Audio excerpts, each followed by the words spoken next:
A homeless war veteran, forgotten by the world, reaches out and asks for just $1. But what he gets in return? Far more than money, something that will change his life forever. But is he ready to accept a second chance? What happens next will leave you speechless. Subscribe now and comment. Do you believe in the power of a single act of kindness?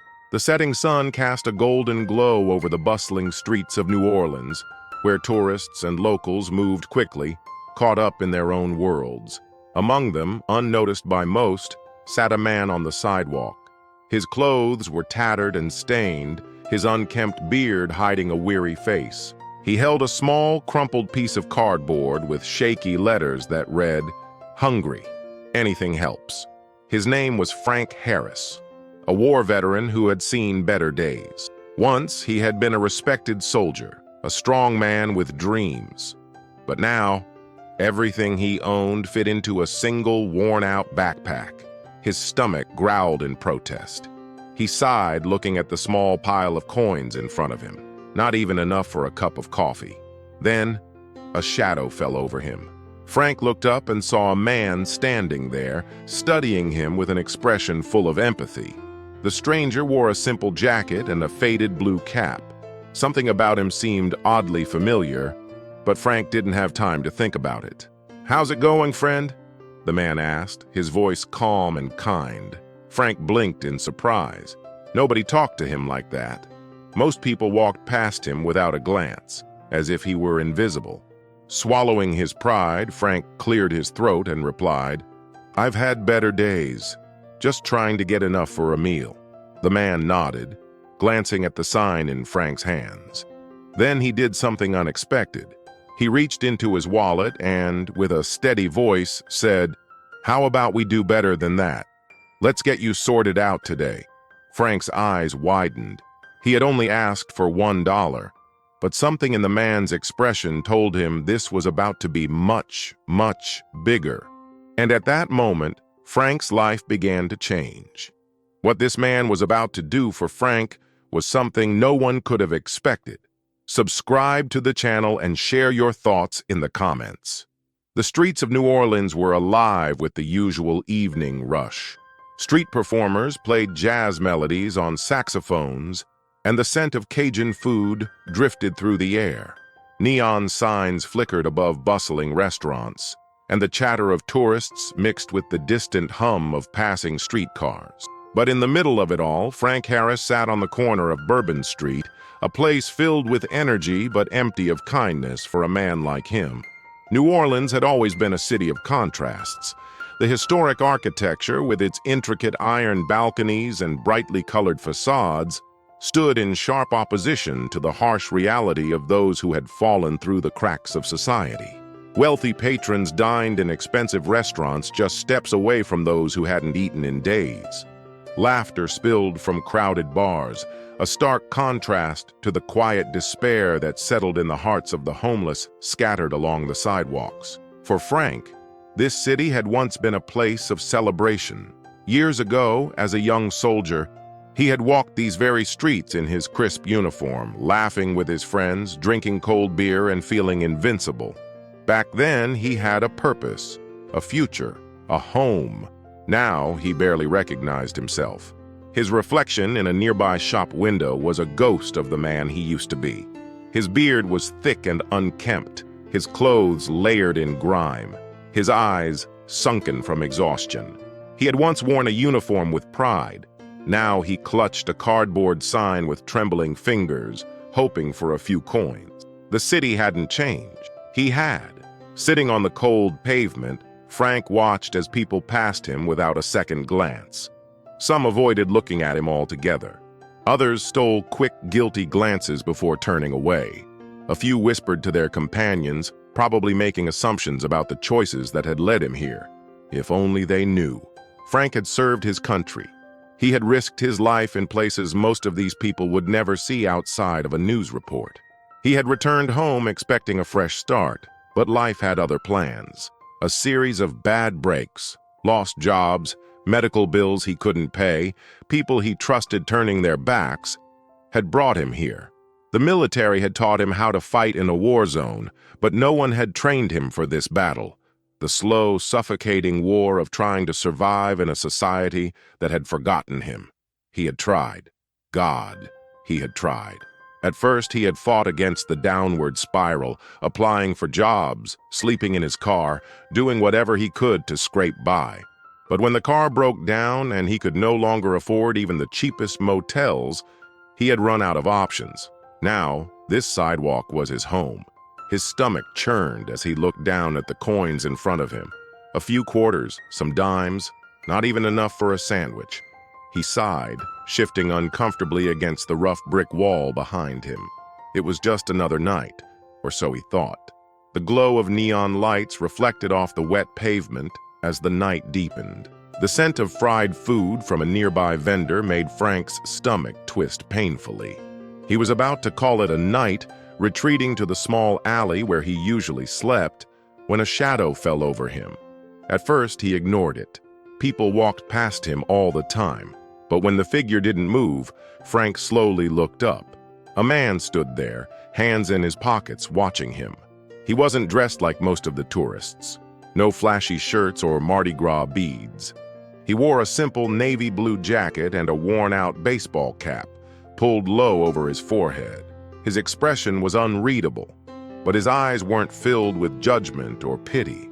Something about him felt different. For a moment, neither of them spoke. Then, the man crouched down to Frank's eye level, his voice calm and even. "Hey, friend, how are you holding up?" Frank blinked. Nobody ever asked him that. The usual response would be silence, or a half-hearted nod from those who wanted to pretend they cared before quickly moving on. But this man, he wasn't in a hurry. He wasn't avoiding eye contact. Frank hesitated. The words felt foreign on his tongue, but he finally managed to say, "I've had better days." The man nodded, as if he truly understood what that meant. Then, something unexpected happened. The man reached into his pocket and pulled out a wallet. Frank braced himself. He had been through this before. Some people would take out a bill, wave it in front of him, then snatch it away with a cruel laugh. Others would drop $1 as if they were tossing food scraps to a stray dog. But this man didn't do either. He looked at Frank with sincerity, then said something that made his breath catch in his throat. "Let's do something about that. Let's get you sorted out today." Frank's heart pounded. He had asked for $1, just enough to buy something cheap from a gas station, maybe a coffee to keep him warm through the night. But this man, whoever he was offering something far more than $1. Frank hesitated. This was too good to be true. Nobody helped him. Not like this. What was the catch? Was this some kind of cruel joke? The man must have noticed the doubt in his eyes because he smiled gently and said, "I mean it. Let's start with some food. You like barbecue?" Frank's stomach growled loudly at the mere mention of barbecue. The thought of slow-cooked meat, the smoky aroma of ribs, the tangy sauce dripping over tender-pulled pork, it was enough to make his mouth water. For the first time in a long time, hope flickered inside him. "Yeah," he admitted almost shyly. "I love barbecue." The man grinned and stood up, extending a hand. "Then let's go. My treat." Frank hesitated again, his fingers curling around the fabric of his torn jacket. He wasn't used to kindness anymore, but something in the stranger's eyes told him this was real. So, with a deep breath, he reached up and took the man's hand. As they walked down the lively street, something unusual happened. People stared. Frank was used to being ignored, but now eyes followed them, curious, confused. He caught whispers, saw a few phones lifted to snap pictures. Why? He glanced at the man walking beside him. He still hadn't caught his name, but now that he looked closer, there was something familiar about him. Then it clicked. Frank's steps faltered. His heart skipped a beat. He turned to the man, eyes wide. "You're—" The man smirked and pulled off his cap, letting the city lights illuminate his face. And that's when Frank realized he was walking with Tom Hanks. Frank had no idea that this one meal was only the beginning of something far greater. Frank Harris had not always been a man of the streets. There was a time when he was respected, strong, and full of purpose. A time when he wore a uniform with pride, when his days were filled with discipline and a sense of belonging. But war changes people. Life after war can be even crueler. Frank grew up in a small town in Texas, raised by a hard-working single mother. His father had left before he was born, and money was always tight. He learned early that life wasn't fair, that sometimes you had to fight for everything you had. Even as a boy, he was tough but kind. He worked odd jobs after school, mowing lawns, washing cars, just to help his mother pay the bills. He never complained. Hard work was all he knew. But he wanted more than small-town struggles. When he turned 18, Frank enlisted in the military. It wasn't just about serving his country, it was about finding purpose, proving himself, becoming part of something bigger. And he thrived. The military gave him structure. It gave him brothers, men who would lay down their lives for him, just as he would for them. The bond they shared was unbreakable. But bonds don't always survive war. Frank was deployed to Afghanistan when he was 24 years old. He had trained for years, but nothing prepares you for real combat.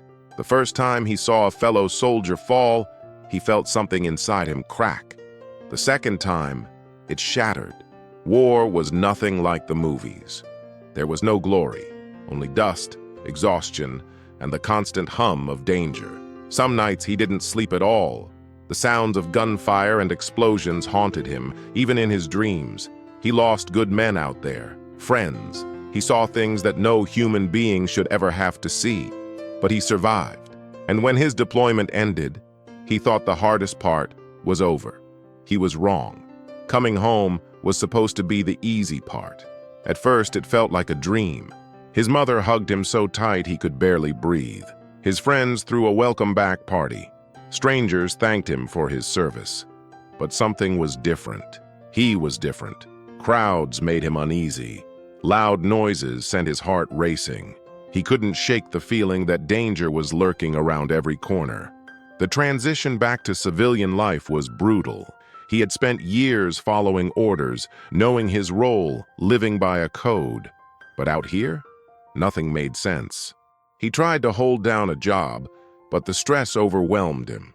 He tried to talk about his experiences, but no one understood. His mother did her best, but even she couldn't reach him. So he did what a lot of soldiers do. He started drinking. At first, it was just a few beers to take the edge off. Then it was whiskey. Then it was every night. And before he knew it, the life he had fought so hard for began to slip away. Frank lost his job first, then his apartment. He couch-surfed with friends for a while, but they got tired of his drinking, his nightmares, his unpredictable moods. He tried getting help, but the VA hospital wait lists were endless. The system that was supposed to take care of him failed him. Eventually, he found himself on the streets, just another statistic, another forgotten veteran. That first night sleeping outside was the hardest. The cold seeped into his bones, but the worst part was the shame. He had survived war. How had he lost to life?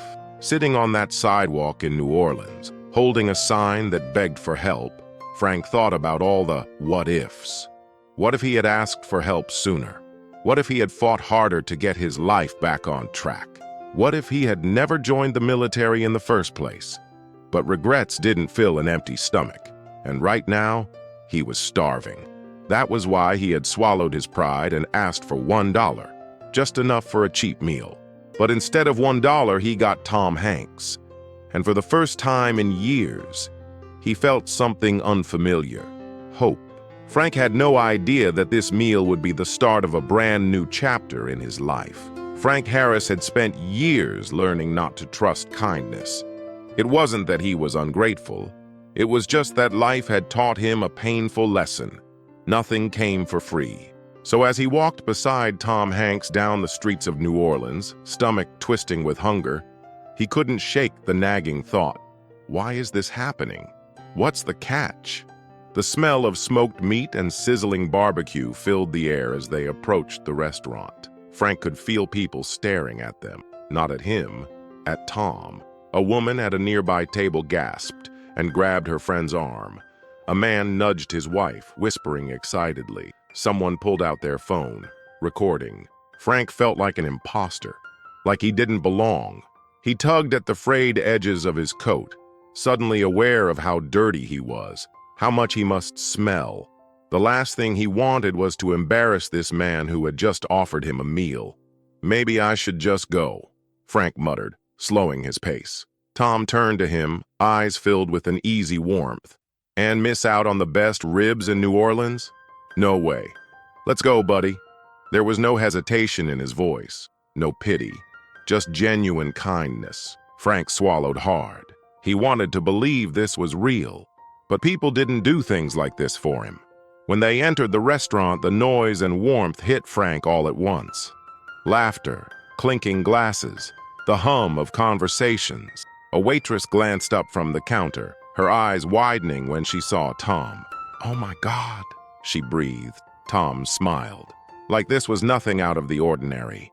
"Hey there, hope you've got room for 2 hungry guys?" The waitress nodded quickly, fumbling with the menus. Yes, right this way." Frank hesitated at the door. The last time he had stepped inside a nice place like this, he had been a different man, a man with money, a man with dignity. That man was gone now. He clenched his fists, taking a breath. The warmth of the restaurant was overwhelming after so many cold nights outside. He could leave, right now. Just turn around, disappear into the streets. But then Tom looked back at him and said, as if sensing everything Frank was thinking, "You deserve to be here, Frank. Let's eat." And for some reason, Frank believed him. They sat in a booth by the window. The laminated menu felt strange in Frank's hands. It had been so long since he'd ordered food that he didn't even know what to say. Tom noticed his hesitation. "You like ribs?" Frank nodded slowly. "Then that's what we're getting." When the waitress returned, Tom didn't just order a simple meal. He ordered a feast. Full rack of ribs, pulled pork, mac and cheese, cornbread, iced tea. Frank's stomach growled so loudly it was almost embarrassing. The waitress smiled kindly at him. "I'll bring it out real fast, sweetheart." Frank flinched at the word. It had been years since anyone had spoken to him like that.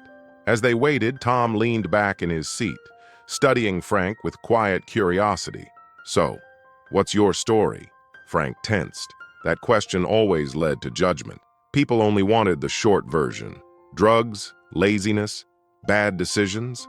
No one ever wanted to hear about the nights spent shivering under bridges, the jobs that didn't last because the nightmares were too bad, the loneliness of watching the world move on without you.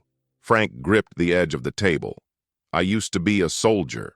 Tom didn't react with surprise. He simply nodded, like he had already known. "Afghanistan?" Frank's throat tightened. "Yeah." A moment of silence stretched between them. Then Tom said something unexpected. "Welcome home." Frank's hands shook. He looked down at the scarred wood of the table, blinking hard. No one had said that to him in years. Before he could respond, the waitress returned with the biggest plate of food Frank had ever seen. Frank hesitated as he picked up the first rib. It felt like some kind of test. Like if he ate too fast, he'd look desperate. But if he hesitated too long, someone would take it away. Tom must have noticed because he chuckled. "Dig in, man. I promise I won't change my mind." Frank took the first bite, and for the first time in years, he felt something other than hunger. He felt human. For the first time in a long time, Frank felt safe. But life had a cruel way of reminding him that happiness never lasted. Halfway through the meal, Frank noticed a man sitting at the bar, staring at him. Not at Tom, at him. The man's face was familiar. Too familiar. Frank's stomach turned to stone. He knew this man. His name was Carl Duggan, a guy Frank had worked with back when he still had a job, back when he still had a home. Carl's lip curled in disgust. Well, look who's living the high life now." The words hit Frank like a slap. The restaurant suddenly felt smaller, the walls tighter. Carl didn't stop. His voice grew louder. "How'd you pull this one off, Frank? Con some celebrity into giving you a free meal? Guess you're still just a damn charity case." A few people turned to look. Humiliation burned through Frank. He had felt human again. for a brief moment. And now? Now he was just the homeless guy people were staring at. Tom set his fork down. His easygoing smile was gone. He looked at Carl, his voice steady and calm. "I'm sorry. Do we know each other?" Carl scoffed. "Nah, I just know guys like him. Always looking for a handout." Frank's throat was tight. He wanted to disappear. Tom leaned forward, resting his arms on the table. His eyes never left Carl. "And what exactly do you do, Carl?" Carl frowned. "What?" "For a living," Tom clarified. His voice was kind but sharp. "What do you do?" Carl shifted uncomfortably. I work in construction." Tom nodded. "Hard work. You ever had a bad year?" Carl hesitated. "Yeah." "Ever needed help?" Carl's jaw tightened. Tom didn't blink. "What if one day you needed a little kindness, and instead of help, all you got was some guy at a bar kicking you when you were already down?" Carl's face turned red. For a moment, he looked like he might argue, but then he grabbed his beer, muttered something under his breath, and turned away. The restaurant was silent. Frank stared at his plate, shoulders tense.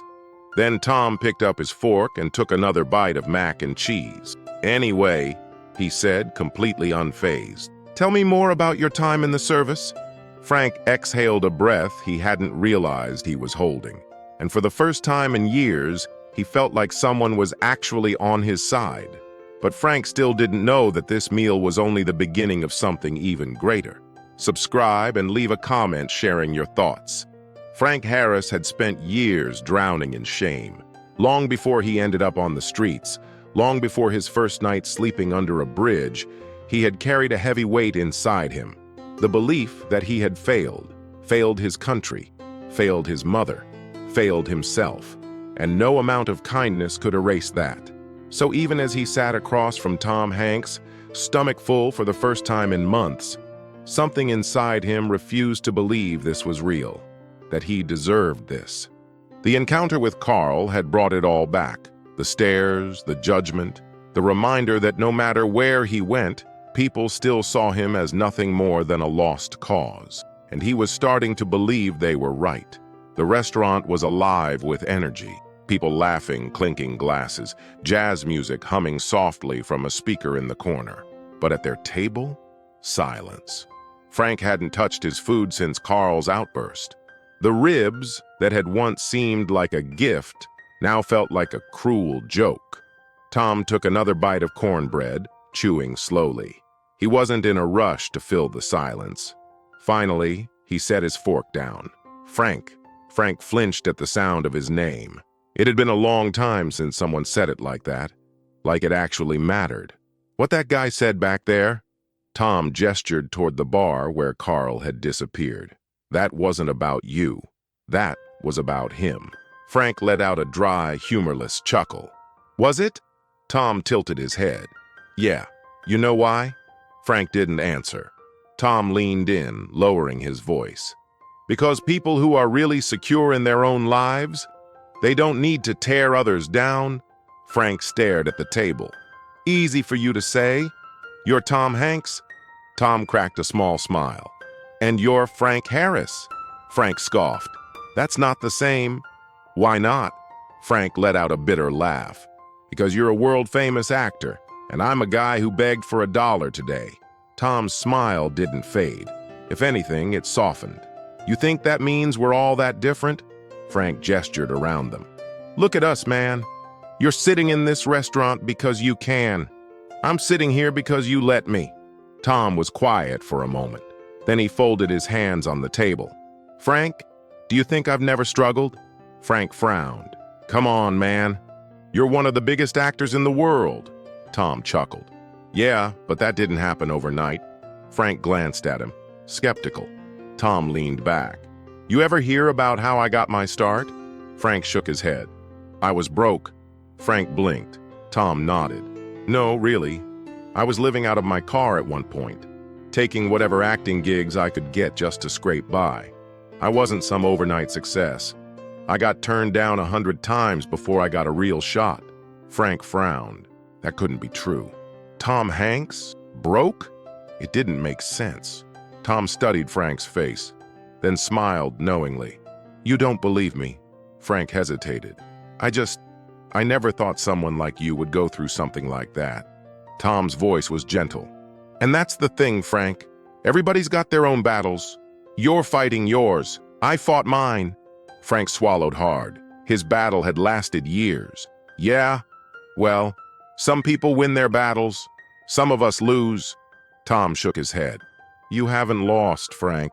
Frank let out a sharp breath. Look at me, man. I sleep on the ground. I barely get through the day. If that's not losing, what is? Tom was quiet for a moment. Then he said something Frank never expected. You made it through war. You made it through nights most people wouldn't survive. And you're still here. That's not losing, Frank. That's fighting. Frank's chest tightened. No one had ever put it that way before. For years, he had told himself he was a failure, a disappointment, someone who had lost everything. But sitting here, listening to Tom Hanks say that surviving was a form of strength, it shook something inside him. Frank swallowed hard. I used to think I was strong. Tom nodded. You still are. Frank shook his head. Not anymore. You don't know how many times I wanted to just give up. Tom's eyes darkened. But you didn't. Frank exhaled, rubbing his face. I don't know why. Maybe I was just too stubborn. Tom smiled. Stubbornness isn't a bad thing. Sometimes it's what keeps us alive. Frank let out a shaky breath. For years he had carried this shame, convinced that he had lost everything because he wasn't strong enough. But what if strength wasn't about never falling? What if it was about getting back up? Tom tapped his fingers on the table, thoughtful. You know what I think, Frank? Frank raised an eyebrow. What's that? Tom smiled. I think you've been telling yourself the wrong story. Frank frowned. What do you mean? Tom leaned forward. Think about it. What story have you been telling yourself all these years? Frank hesitated. He knew the answer. That he was a failure. That he had nothing left. That he didn't deserve a second chance. Tom saw the answer on his face. Now, what if you told yourself a different story? Frank swallowed. Like what? Tom's voice was steady. Like you're a survivor. Like you're someone who's still got time to turn things around. Like today wasn't just a free meal. It was the start of something new. Frank's heart pounded. Could he really believe that? Could he really change? Tom leaned back, giving Frank space to process it all. Then he pulled something out of his pocket. A small white card. He slid it across the table. This is a place that helps veterans get back on their feet. Frank hesitated before picking it up. The address was local, a shelter, a program that specialized in helping former soldiers transition back into stable living. Frank traced his thumb over the card's edge. Tom's voice was soft but firm. You don't have to do it alone, Frank. Frank clenched his jaw. He had spent years feeling like he had no one. But now, someone believed in him. Maybe it was time to start believing in himself too. He took a deep breath. Then, slowly, he nodded.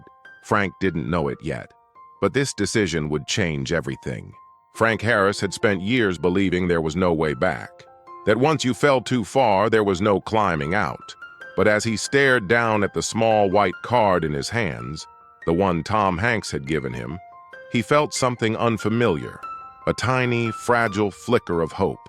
After leaving the restaurant, Frank stood on the sidewalk, gripping the card so tightly it nearly crumpled. Tom had given him an option, a lifeline. But could he take it? He had tried before. Tried to get back on his feet. Tried to rebuild. Every time he had failed. What made this time any different? A light breeze rolled through the streets of New Orleans, carrying the scent of rain. The night was growing colder. Frank's thin jacket did little to block the chill. He could still turn away, disappear into the city. But then he remembered Tom's words. You're still here. That's not losing, Frank. That's fighting. Taking a shaky breath, he turned and started walking. The address on the card led him to a brick building just outside the French Quarter. A sign above the door read, Hope Haven, Veteran Assistance Program. Frank hesitated on the steps. He had been in shelters before. Places that promised help but felt more like holding cells. Crowded, loud, full of people just as lost as he was. Would this be any different? He could leave right now. But then he heard Tom's voice in his head again. What if today wasn't just a free meal? It was the start of something new. With a deep breath, he stepped inside. The inside of Hope Haven was simple but clean. A front desk sat near the entrance, where a woman in her early 50s looked up from her paperwork. Her name tag read, Linda. She smiled. Welcome to Hope Haven. How can I help you? Frank swallowed. This was it. The moment where he had to admit he needed help. His voice felt rusty from disuse. I was told to come here. Someone gave me this. He held up the card like it was a shield. Linda's smile didn't falter. She took the card, nodding in recognition. You must be Frank. His stomach twisted. You know who I am? Linda chuckled. Well, let's just say we got a call ahead of time. Frank blinked. Tom. Of course, Tom Hanks had called ahead. For some reason, that made his throat tight. Linda led him through the building. The halls were warmly lit, the air carrying the faint scent of coffee. This place felt different. It wasn't just a shelter.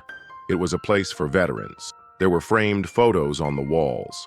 Men and women in uniform, some in combat, others shaking hands with their comrades. He passed a common area where a group of men were playing chess. A few of them glanced up, not with judgment, but with understanding. Frank's chest tightened.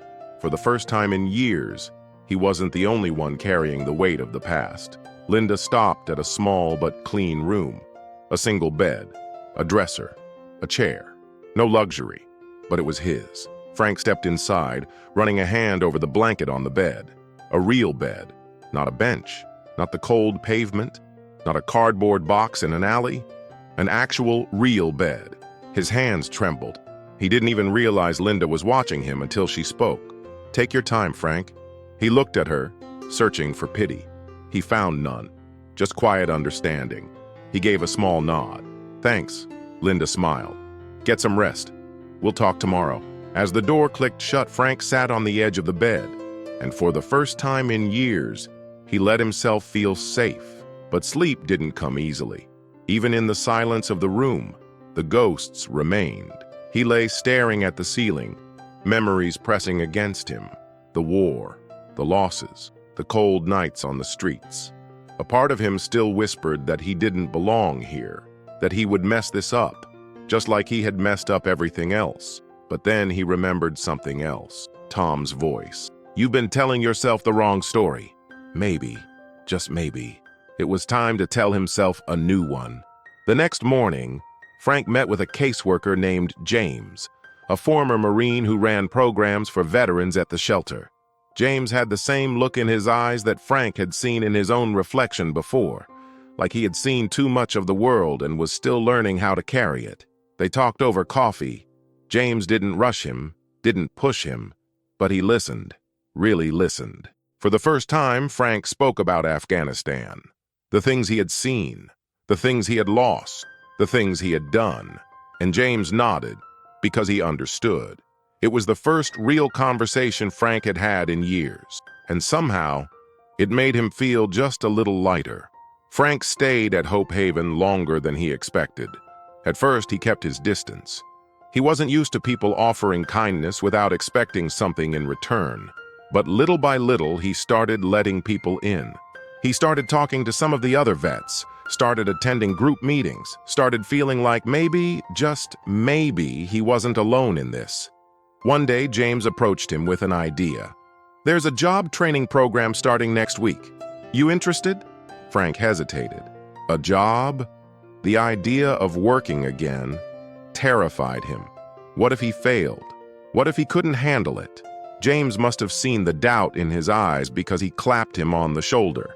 Look, man, you survived war. You survived the streets. You can survive a damn job. Frank chuckled. It was the first time he had laughed in a long time. Maybe James was right. Maybe it was time to try again.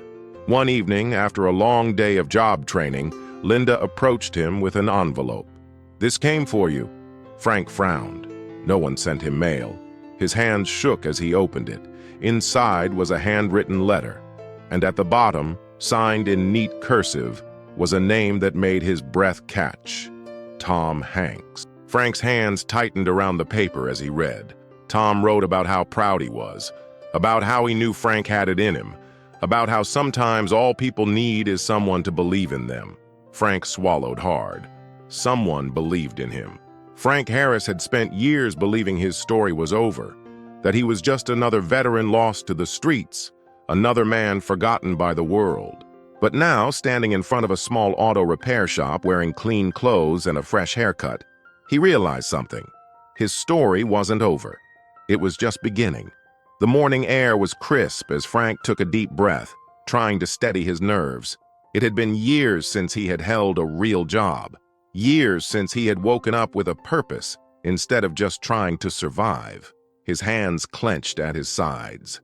What if he wasn't ready? The door to the shop opened, and James, his caseworker from Hope Haven, stepped outside, grinning. "You gonna stand there all day, or you gonna come inside?" Frank let out a shaky breath. "Yeah, I'm coming." The shop smelled like oil and metal, a scent that brought back distant memories of when he used to fix up his own truck, back when life was simpler. James clapped a hand on his shoulder. "Relax, man. It's just a job." But for Frank, it wasn't just a job.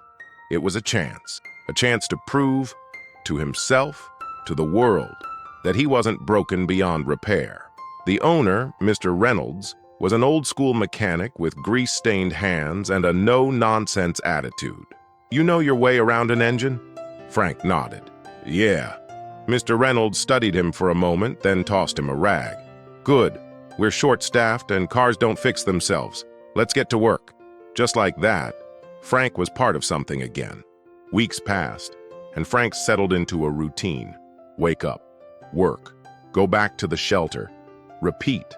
For the first time in years, he felt stable. Then, one afternoon, someone walked into the shop that made his stomach tighten. Carl Duggan, the same man who had humiliated him at the restaurant. Carl froze when he saw Frank. "No way!" Frank wiped his hands on a rag, waiting. Carl scoffed. "So this is what you're doing now? Got yourself a pity job?" Frank felt the old anger rise. The shame, the humiliation. But then he thought about everything that had happened since that night. He thought about Tom Hanks, Hope Haven, the second chance he had been given, and instead of snapping back, he smiled. "Yeah, I got a job. Feels good, actually." Carl blinked, clearly caught off guard. Frank stepped forward, nodding toward Carl's truck. "What's the issue?" Carl shifted uncomfortably. Engine's been acting up." Frank knelt down, inspecting the vehicle. A year ago, he would have walked away. A year ago, he would have let his anger win. But today, he was a different man. Later that night, Frank sat outside the shop, wiping grease from his hands. His heart felt lighter than it had in a long time. He had spent so long believing he wasn't worth saving. But someone had believed in him. Tom Hanks had believed in him.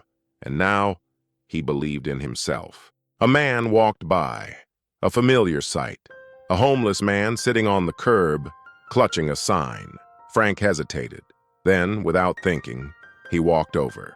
The man looked up, tired eyes full of the same hopelessness Frank once knew so well. Frank pulled out his wallet. He didn't have much, but he had more than he did before.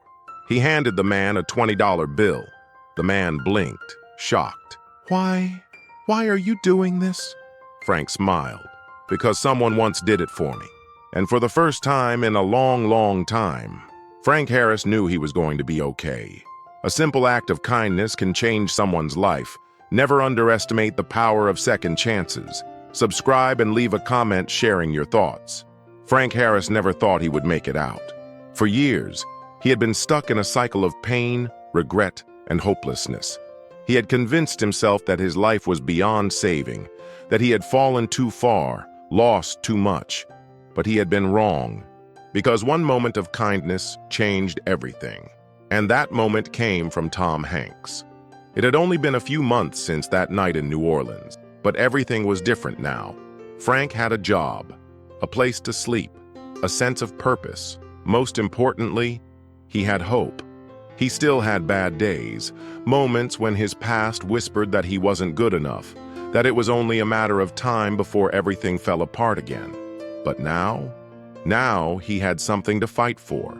Because for the first time in years, he believed in himself. Frank often thought about that one night at the restaurant, about how he had expected nothing, about how Tom Hanks could have just given him a few dollars and walked away. But instead, he chose to see him, really see him. That moment had set off a chain reaction. A meal led to a shelter led to a job led to a new life. And now Frank was paying it forward.